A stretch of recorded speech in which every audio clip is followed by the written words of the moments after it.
Ok, pessoal, então retomamos aqui, né, um pouquinho essa introdução, né, ao livro do Êxodo, que começa fundamentalmente, né, com a apresentação. A gente falava, né, a partir do capítulo 2 já, né, da apresentação, né, dessa figura que será o personagem principal, né, depois de Deus, evidentemente, né, o personagem humano principal, né, não só do livro do Êxodo, mas do restante do Pentateuco.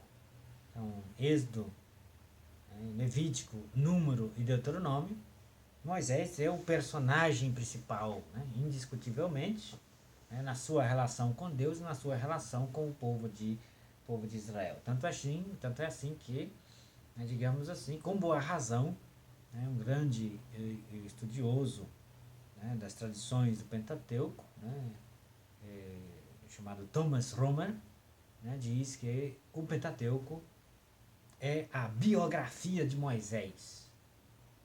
É claro que o livro do Gênesis não trata de Moisés.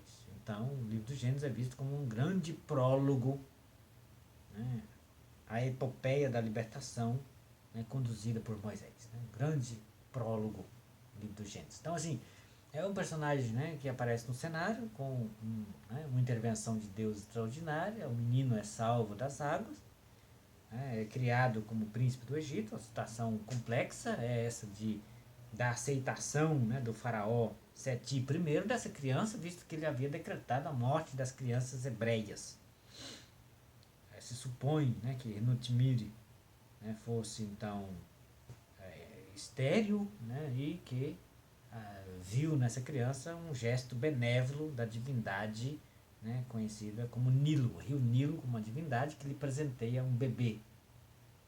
E aí, né, bateu de frente com o pai, certamente. Aí o menino cresceu como príncipe egípcio. E aí, como príncipe egípcio, né, digamos, as três funções basilares do príncipe egípcio. Né? Primeiro, ser instruído na escritura. Então, saber né, digamos assim, de administração. Moisés, né, é o responsável por averiguar as obras. Ele sai, né, digamos assim, para, para ver seus irmãos e viu as tarefas que pesavam sobre eles. Moisés é visto como uma espécie de inspetor de obras, não é uma espécie de arquiteto. Né? Averiguar as coisas, né, e ao mesmo tempo, né, o príncipe egípcio tinha que conhecer a religião, né, e as tradições religiosas do Egito. O Egito era politeísta, certamente, né, e, digamos assim, precisava satisfazer os deuses para o mundo permanecer como tal. Então, as diversas divindades, né, adoradas em elementos da natureza, né, e claro, como a gente sabe pelos documentos egípcios, né, a família real, né, o faraó, os príncipes, etc., né, tinha uma parte importante, né, digamos assim, no culto oficial, na oferenda de dons, de sacrifícios, etc., né, de presentes, por assim dizer, a estas divindades. Então, assim, é importante esse aspecto, né, de um Moisés, portanto, culto, a gente diria hoje, formado, letrado, né, como governante, né, treinado para ser governante e, ao mesmo tempo, né, praticando a religião egípcia. E, de outro lado, terceiro elemento, né, o adestramento militar. Como a gente sabe, era prática das dinastias, dos grandes faraós, quando partiam em batalha, né, em guerra com outro país, o faraó não ficava em casa, não fica, né, como hoje, os presidentes aí decretam guerra e fica no seu escritório de boa, né, com ar-condicionado e o povo lá se matando, né, fazendo guerra em nome dele. Não, os faraós iam para a batalha, lideravam o exército na frente. Então se pode muito bem supor aí, né, um Moisés que cresce, né, com o príncipe Ramsés, o único primogênito aí né, o primogênito, o único filho, até onde a gente sabe, do faraó Seti I, né, que os dois, então, os dois irmãos aí, lutam lado a lado, né, as batalhas, digamos, né, para manter firme, né, o império egípcio. Então, assim, os dois crescem como irmãos, exatamente em batalhas, um defendeu o outro, né? Um defendeu o outro. Mas o faraó Seti sempre teve uma reserva com esse menino, né? Porque o menino não tem boas origens. Tem boas origens, nunca aceitou, já aceitou o menino mais ou menos, né? Se ele der mancado uma única vez, né? Ele não escapa, né? Não escapa da fúria do faraó. E de fato foi isso que aconteceu, né? Moisés acabou matando um egípcio que espancava um hebreu, né? E depois, inteirando-se de que a notícia havia se espalhado, Moisés foge. E se foge, a gente pode supor um tratamento diferenciado, né, do faraó em relação a este príncipe bastardo. Por quê? Porque se fosse Ramsés que tivesse matado um feitor de obras egípcio, certamente receberia punição, receberia, né, repreensões, né, mas pena de morte não recairia sobre um membro, né, a pleno título, né, da família real. Não é o caso de Moisés. Então a gente tem Moisés que termina, digamos assim, seus primeiros 40 anos de vida, né, como fugitivo, vai para a terra de Madian, lá, né, se encontra então com as meninas à beira do poço, história de poço, né, um viajante que chega à beira do poço, é um pattern, né, um padrão narrativo, um viajante, um fugitivo, um passante que está de viagem, chega à beira do poço, encontra uma menina, né, pede água ou oferece água, algo parecido, né, você já sabe que o negócio, a história, vai terminar em casamento. A gente tem isso já, né, lá no Antigo Testamento, em dois lugares. Temos, né, o servo de Abraão, né, que vai em busca, né, de uma esposa para Isaac, né, porque Isaac, né, depois daquele passeio malfadado em que ele e o pai Abraão terminaram, né, no Monte Moriá, lá em cima, para oferecer um sacrifíciozinho, né, Isaac se viu, né, com a faca, com o cutelo no pescoço. E depois disso o menino ficou, né, ele ficou assim meio, né, retraído, né, não saía muito de casa, não deixava, né, a barra da saia da mamãe de jeito nenhum, e pro casamento, né, o menino não vai atrás de esposa de jeito nenhum. Então o velho Abraão teve que convocar o seu servo, né, Eliezer, o servo mais velho da sua casa, né, para buscar uma esposa para o filho Isaac. Né, e então, um viajante chega à beira do poço, né, primeiro pede a Deus, né, para encontrar a esposa adequada ao seu senhor, e pede a Deus que a menina que vier lhe oferecer água, etc., né, essa será a esposa, etc. Né, ali no caso não é ele que casa, mas prepara o casamento para o seu senhor Isaac, né, e depois vem Rebeca por tirar água. Né. Depois a gente tem a fuga de Jacó, né, na história patriarcal, fugindo do irmão Esaú, lá para junto do tio Labão, de novo, chega à beira do poço, se senta por lá, né, e vem, né, a menina tirar água, vem Raquel, né, tirar água e lhe dar água para beber e tudo mais, né, a história de novo terminou em casamento. Conturbado, mas terminou em casamento, né, porque o tio Labão, espertalhão que era, né, primeiro, né, pediu um dote robusto, né, tem que trabalhar para mim 7 anos, ser meu servo, para poder casar com a minha filha. Topa? Topa. Né? E Jacó, apaixonado, né, diz o texto que aqueles 7 anos passaram como se fossem dias. 7 anos, né? Como se fosse uma semana.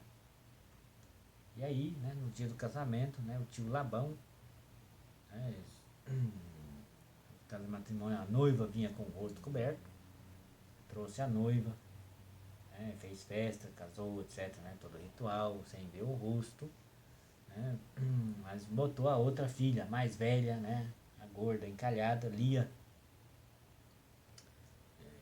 Depois, né, terminada a cerimônia do primeiro dia, à noite já vai para o quarto nupcial, né? E ali, né, sem luz acesa, sem energia, né, etc. A consumação do matrimônio é quando o sol amanhece, né?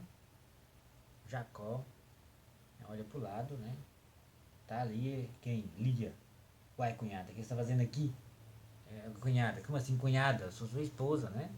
Esse cabelo foi comigo.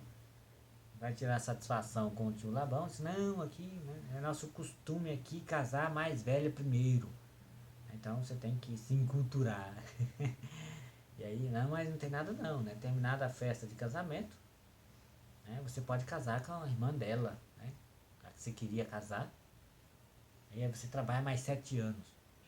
Aí seja como for, essa não é a questão, né? A questão que eu estou levantando é o padrão narrativo, né, de um viajante que, né, vai ao poço, no poço encontra, né, uma jovem e a história termina em casamento. Também é a mesma coisa com Moisés fugitivo, né, viajante, chega à beira do poço, as meninas estão ali, né, ele dá água para beber, as meninas, né, e a história também, né, termina em casamento, né, casa-se com a filha mais velha de Raguel, né, o cara é chamado de Raguel no capítulo 2, no capítulo 3 se chama Jetro, né, e no livro dos Juízes se chamará Obab, né, no livro dos Números e Juízes se chama Obab, sogro de Moisés. Então, ali é difícil de saber a identidade, né, ou se tinha vários CPF, não sei, né, sogro de Moisés. Mas é curioso, né, esse padrão narrativo estabelecido é sugestivo, né. Propósito, né, quando vocês forem estudar o Novo Testamento, as tradições joaninas, tem também um viajante que atravessa a Samaria, chega à beira do poço, né, e vem uma mulher tirar água, né? Só que ali não termina em casamento, né? Por quê? Porque as histórias de casamento, né, acontecem quando o viajante vai ao poço ao cair da tarde, né? Basta ler isso, texto do Antigo Testamento, né, sobretudo a viagem de Eliezer, o servo de Moisés, também o caso de Jacó, né, menciona explicitamente ao cair da tarde. Por quê? Ao cair da tarde é a hora, né, que o sol, né, o sol escaldante já deu uma certa trégua, e então é a hora das meninas virem buscar água e é a hora dos meninos virem tirar água também para dar de beber aos animais, né, os pastores, etc. Então é o point de encontro dos meninos com as meninas, né, ao cair da tarde. É ali. Se você quer caçar casamento, procura o poço na hora certa.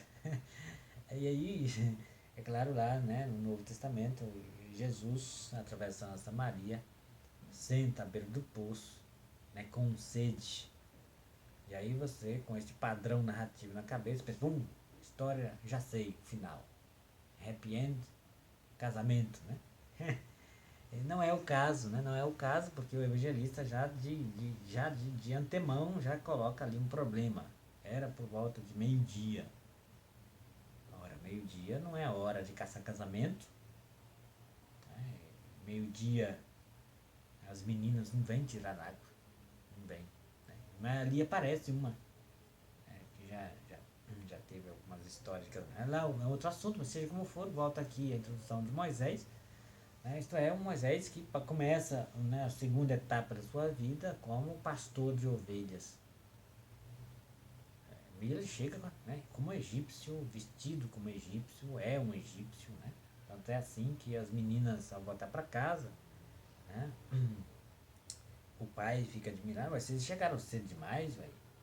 Vocês já deram de beber ao rebanho? Tá, terminou tudo. Aí, como assim chegaram tão cedo? Não, um egípcio, né, apareceu, né, nos defendeu diante dos pastores, né, e deu água de beber ao nosso rebanho. Né? Um egípcio, assim, Moisés, né, toda, né, certamente a roupa egípcia, né, específica de um egípcio, né, de um militar egípcio, né, certamente, né, toda né, a maquiagem egípcia, né? A gente sabe pelas inscrições, né, pela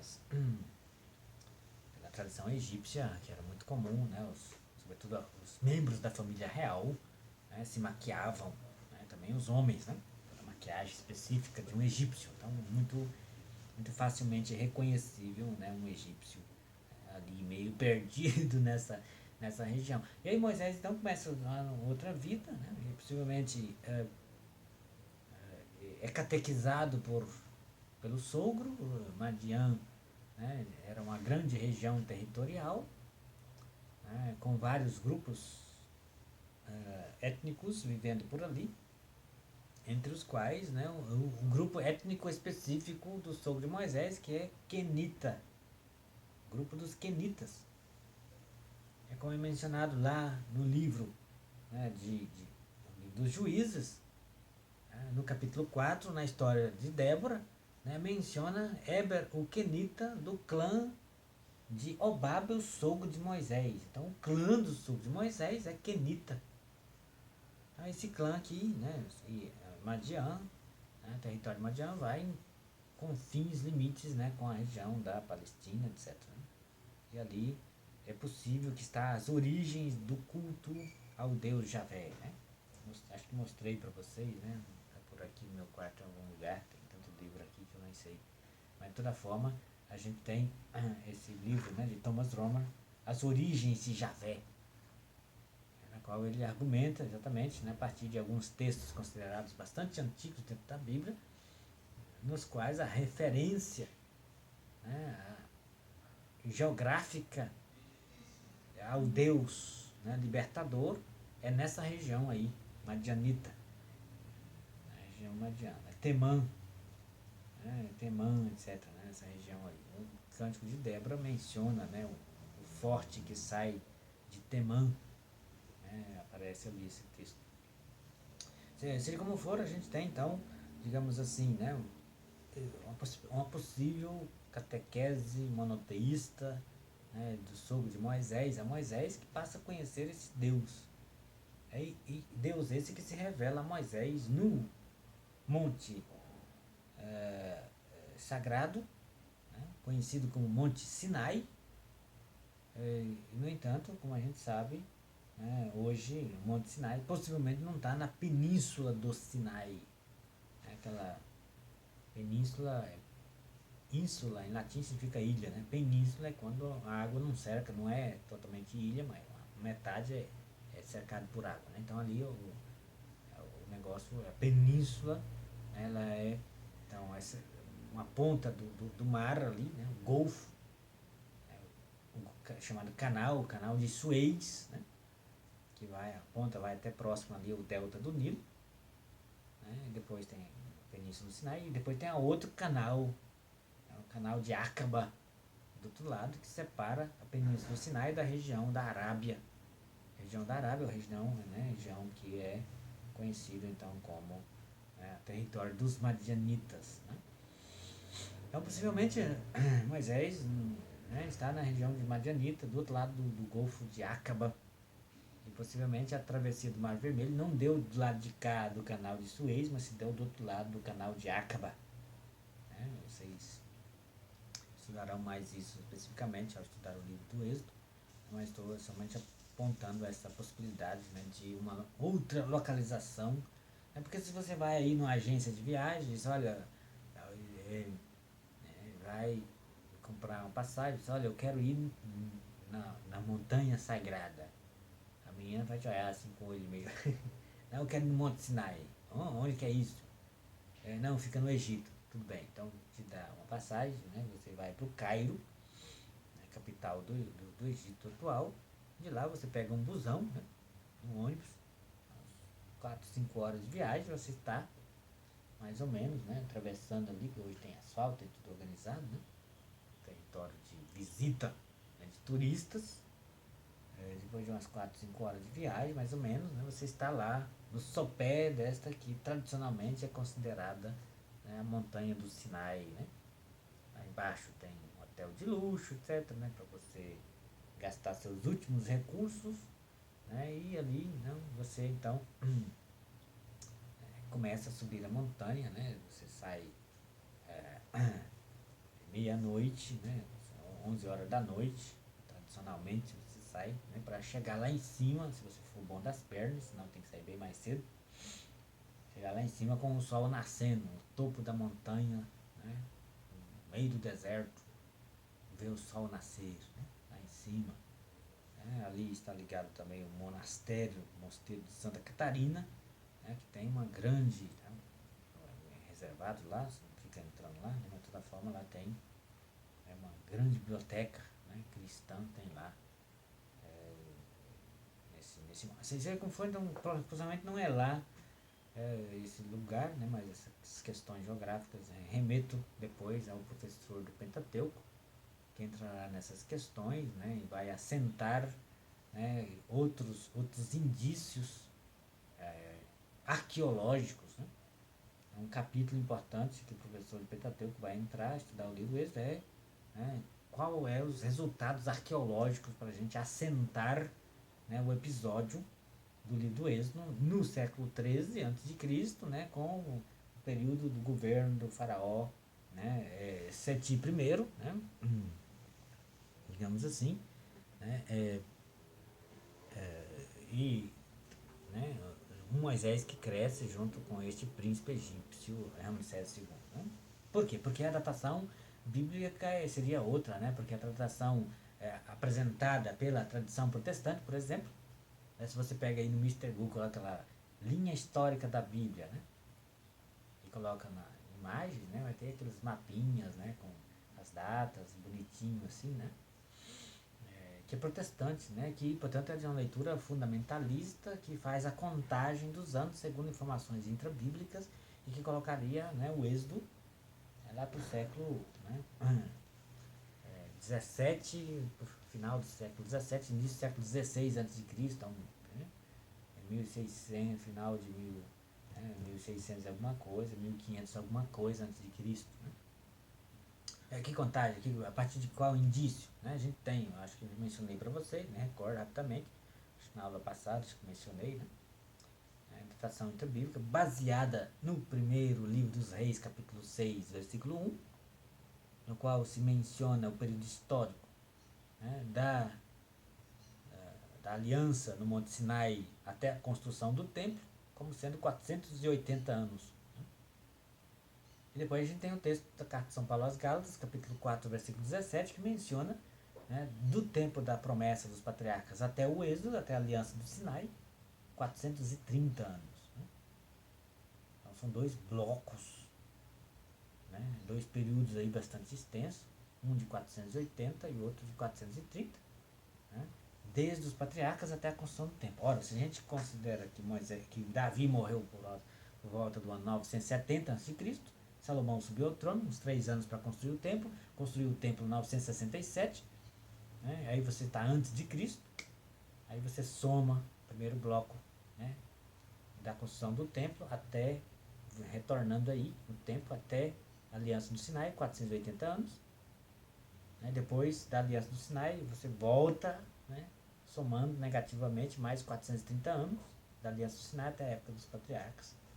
Você tem a época dos patriarcas. Né? Mas para um período do Êxodo, você tem que somar, então, os 967 anos antes de Cristo, mais os 480 anos, né? Segundo a informação do primeiro livro dos Reis, capítulo 6, versículo 1, em que diz que da aliança do Sinai até a construção do templo, são 480 anos. Então, interessa aqui a data do Sinai, né? E aí você tem, então, 967 mais 480 anos, né? E você tem mais ou menos a datação intrabíblica, né, digamos assim, né, do período do Êxodo. Então, 900 mais praticamente 500 e tanto, né? Quase 600 anos, né? Dá 600, 915, né? 1500 alguma coisa, né? 1500 anos e Cristo. Mas essa datação, ela não resiste à crítica, não resiste às informações arqueológicas, né? Não resiste, né, a estela de Merneptah, né, com a primeira referência histórica fora da Bíblia do nome Israel, do povo de Israel, né, não resiste às informações internas ao livro do Êxodo, etc. Né, então, mas isso remeto, né, ao professor de Bíblia, né, que vocês terão, né, para tratar dessas questões arqueológicas de base, né, do livro do Êxodo. Okay? Então nós temos, né, uma história de Moisés que depois nesse encontro com Deus, né, dos hebreus, retorna ao Egito para retirar o povo, né, da escravidão.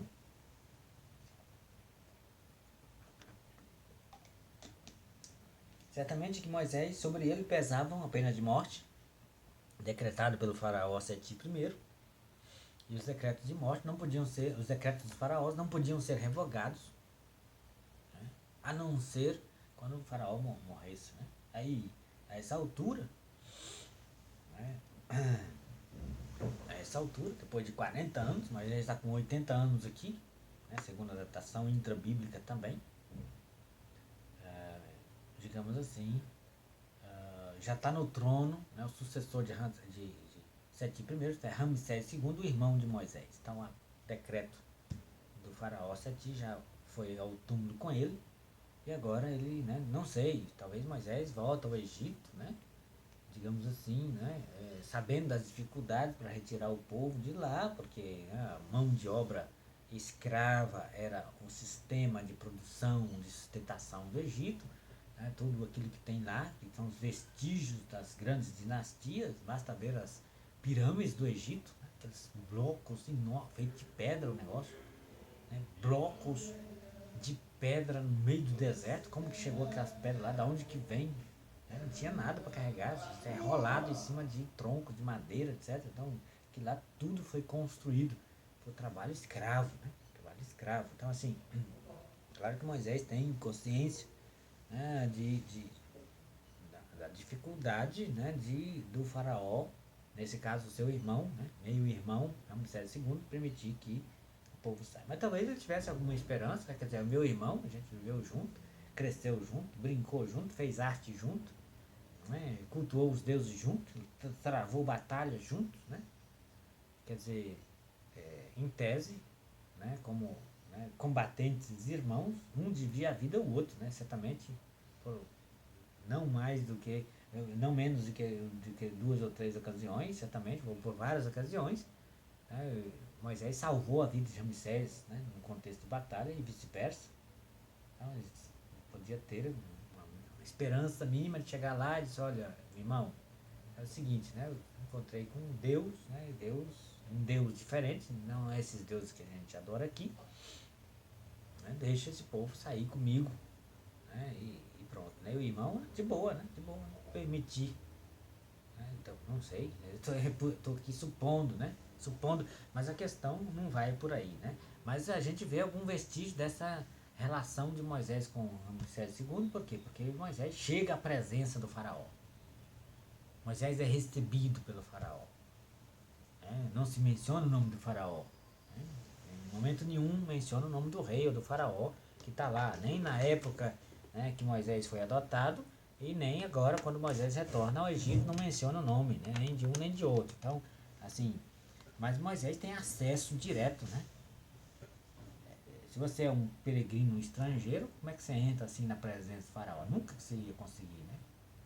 Então, se supõe, né, uma certa convivência de base, né, uma intimidade precedente, né, do Moisés com este que agora é o faraó do Egito. Então, seja como for, né, a gente sabe, né, de que a saída desse povo só se deu, né, com os sinais e prodígios que Deus realizou por meio de Moisés no Egito, conhecido como pragas, né, que na verdade são intervenções divinas que ferem elementos da natureza, né, para os quais esses elementos haviam divindades de proteção ou de patrono, né, de divindades responsáveis, né, para cuidar desses elementos, ou alguns deles que são considerados propriamente divindades, né?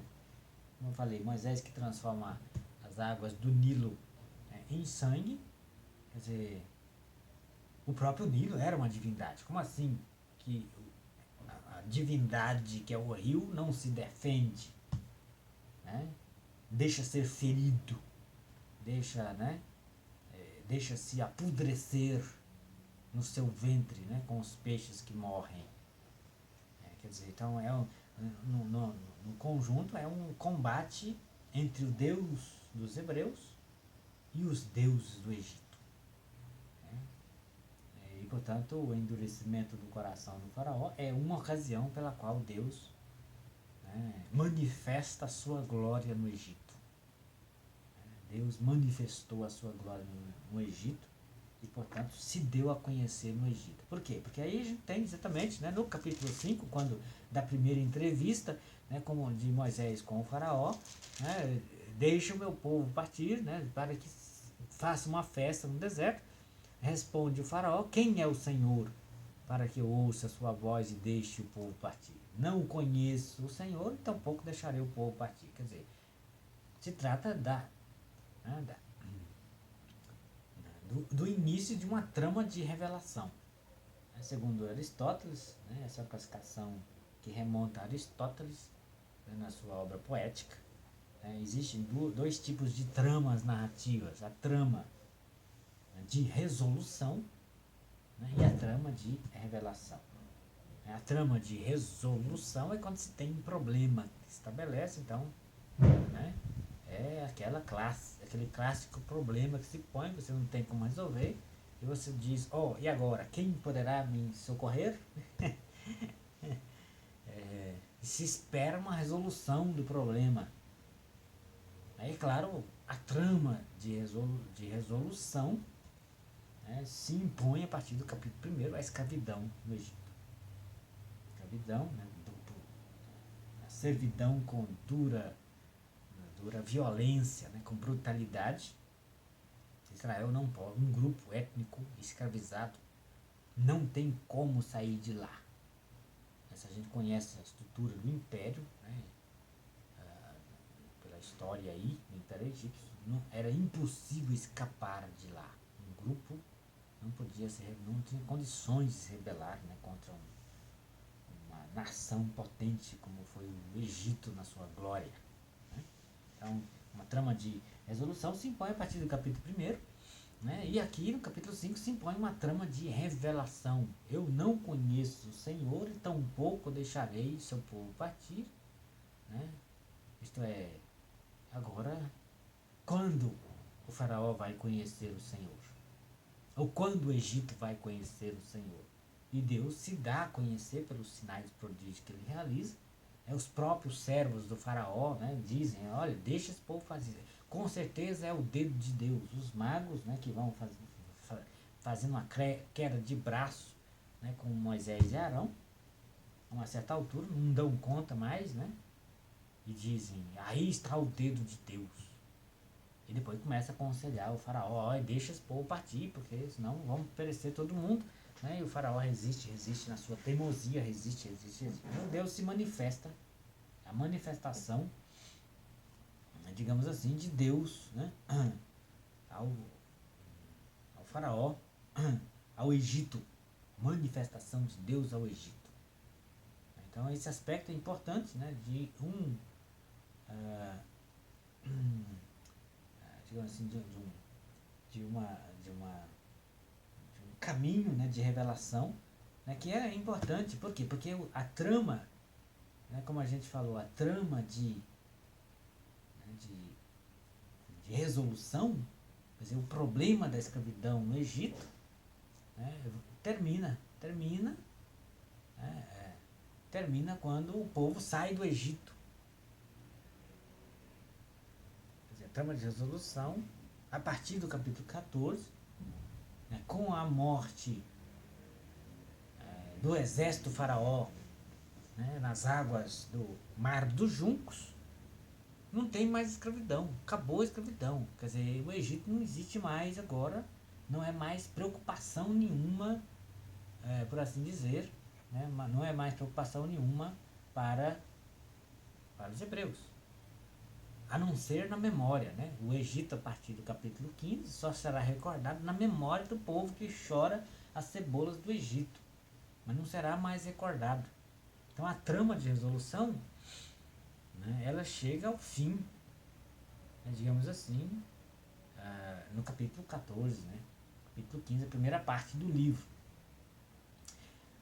Então, o problema, o Éxodos, né, a gente falava do título, né, que a tradução grega Septuaginta deu, né, como saída. Éxodos em grego significa saída, Êxodos em latim, né, latinizado, depois êxodo em português, significa saída sempre, né. É um título inadequado. Por quê? Porque dá conta só do conteúdo da primeira parte do livro, né, grosso modo. Essa saída, né, saída do Egito, então saiu do Egito, né, atravessou o Mar do Junco, não estamos mais no Egito, não estamos mais. Mas a trama de revelação que se instaurou e que agora começa a se costurar junto com a outra, a partir do capítulo 5, ela continuará, porque Deus se revela não somente ao Egito, mas se revelará ao povo, né, por meio de Moisés na montanha do Sinai. Então as revelações de Deus, revelação, né, dos seus decretos, das suas ordenanças, dos seus mandamentos, né, mandamentos éticos, mandamentos culturais, né, a gente vai ter, né, a partir da segunda parte do livro, então, do livro do Êxodo, né, então vai até o capítulo 40, né. Ok, pessoal, então veja, né, nós estamos num cenário interessante do livro do Êxodo, no qual, né, nós temos uma epopeia não somente de revelação, de libertação, mas uma epopeia da revelação da glória de Deus, né, ao seu povo, né, digamos, no Egito, inclusive o Egito, né, Deus se manifesta como o potente, o libertador, como Deus único, porque os demais deuses não dão conta de cercar esse Deus dos hebreus. Certamente que está lá, né, o faraó, né, aciona os sacerdotes egípcios, né, para engrossar o caldo, né, dos sacrifícios, oferendas a todas essas divindades que protegem o Egito. Nada funciona. Nada funciona. Nenhuma divindade egípcia está à altura, né, do Deus dos hebreus, né, e esse Deus dos hebreus então fará uma aliança com o seu povo, né, nessa montanha do Sinai, né. O povo chegará ao sopé do Sinai no capítulo 19, né, do livro do Êxodo, e ali vai se estabelecer, né, e teremos, portanto, a revelação de Deus, os seus decretos, suas leis, né, nos capítulo 20, 21, 22, 23 e 24 a gente tem, então, digamos assim, a conclusão da aliança, um ritual da conclusão de aliança, né, que Moisés encetará com o povo, fazendo um sacrifício, né, aspergindo a assembleia com a metade do sangue do animal, né, e com a outra metade aspergindo, né, o livro da lei de Deus, né, Sefer, o rolo, né, da aliança, estabelecendo, portanto, né, este pacto segundo o qual este povo libertado agora pertence a Deus, é a sua propriedade particular, a sua singular propriedade particular, pertence a esse Deus, de mais ninguém, de mais nenhuma outra divindade, né, e ao mesmo tempo, né, constituindo como um reino de sacerdotes, né, e uma nação santa. Reino de sacerdotes e uma nação santa. Ok, pessoal, mais ou menos vamos terminando por aqui, né, nosso encontro de hoje. Desejo a todos um bom almoço, um bom descanso. Próxima aula, então, eu concluo um pouco essa introdução ao livro do Êxodo, né, e passaremos a, digamos assim, fazer uma introdução também aos demais livros, do novo, do Pentateuco. Okay? Obrigado a todos pela paciência, pela perseverança, né, tenham todos um bom restante de dia.